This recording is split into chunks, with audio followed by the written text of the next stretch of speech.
大家好，今天二姐家的冰箱的门关不严，让我看一看。我打开了她的冰箱的门，发现她家冰箱的门封条的弹性还是可以的，虽然有些老化，但是弹性还是可以的。于是呢，我关门试了几次，总觉得里面有顶门的地方。于是我打开了冰箱的冷藏室，看看这冷藏盒是不是在顶这个冰箱的门。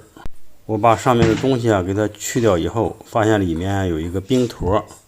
这个冰坨呢已经顶到了这个抽屉，使这个抽屉的整体向外移动了，因此呢会顶着冰箱的门。于是我把这个抽屉拿出来，然后把这个冻结的冰块给它捣碎。大家看一下，里面有一个出水孔，这儿呢之所以结冰，是因为这个出水孔堵塞造成的。于是我找来了一个螺丝刀，用这个螺丝刀的塑料的部分把这个冰块捣碎。这个冰块还是比较结实的，经过了一段时间的用力敲打，最后把这个冰块完全剥离了这个冷藏室的内壁。最后把这些碎冰块给它弄走，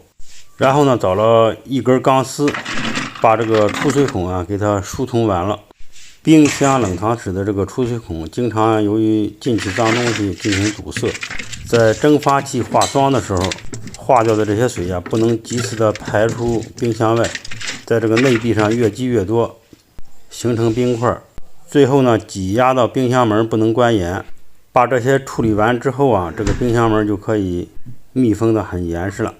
因此呢，这个出水口堵塞是造成冰箱的门关不严的原因了。